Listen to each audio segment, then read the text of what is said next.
नमस्कार साथियों, जय सिया राम। आज हम चर्चा करेंगे संत रविदास जी के बारे में, यानी रैदास जी के बारे में। मन चंगा तो खटोती में गंगा, उनकी एक छोटी सी कहानी है, इस पर चर्चा करेंगे। उसके बाद चर्चा करेंगे उनके पारस पत्थर की कहानियों की। दो कहानियों की हम लोग चर्चा करेंगे। मन चंगा तो खटोती में गंगा। रैदास जी अपनी कुटिया में अपने दैनिक कार्य कर रहे थे, तभी गांव के कुछ लोगों ने काशी चलने के लिए आग्रह किया कि वो गंगा स्नान के लिए जा रहे हैं, अतएव आप भी गंगा स्नान के लिए चलिए। रैदास जी ने उन्हें चंद सिक्के दिए कि ये आप गंगा मैया में डाल आना। जब साथी गंगा मैया का स्नान कर रहे थे तो उन्हें ध्यान आया कि रैदास जी ने हमें कुछ सिक्के दिए हैं, उन्हें गंगा मैया में डालने हैं। तो जैसे ही उन्होंने सिक्के गंगा मैया में डाले, वहाँ से एक आवाज़ आई और एक हाथ जो गंगा मैया से ऊपर उठा और एक कंगन सोने का उस हाथ में था। आवाज़ आई कि ये कंगन रैदास जी को या रविदास जी को दे देना। जैसे ही वो साथी वापस आए तो उनके मन में लालच जगा कि ये अगर कंगन हम राजा को देंगे तो राजा खुश हो जाएंगे।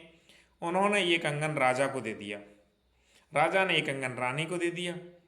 रानी के देने के बाद रानी ने कहा कि एक कंगन है, मुझे ऐसा ही एक और कंगन चाहिए।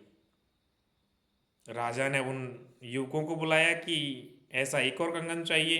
तब उन्होंने हकीकत बयां की कि ये कंगन हमें रविदास जी के दिए हुए सिक्के जो हमने गंगा मैया में डाले थे, उनके बदले प्राप्त हुआ है। ये कहानी सुनकर राजा रविदास जी की कुटिया पर पहुंचे और पूरा वृतांत सुनाया कि हमें एक और कंगन चाहिए।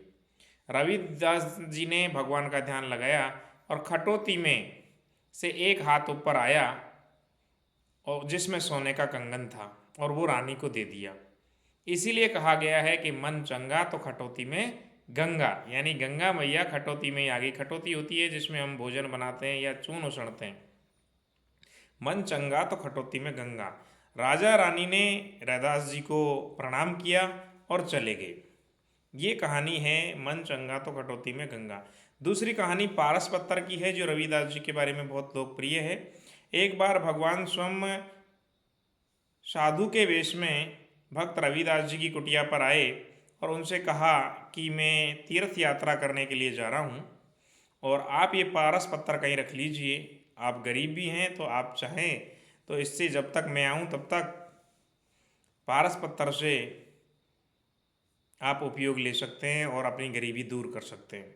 रविदास जी ने कहा कि आप इस पारस पत्थर को ऐसी जगह रख दीजिए कुटिया में जो वापस के टाइम आपको सुविधा रहे कि आपने कहाँ रखा है। और रविदास जी अपने दैनिक कार्य करते रहे।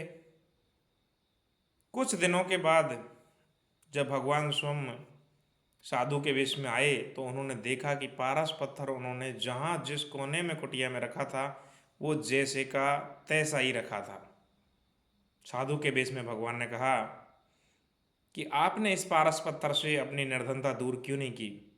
संत रविदास जी ने कहा कि मेरे लिए प्रभु श्री राम ही सबसे बड़ी पूंजी हैं। धन्यवाद।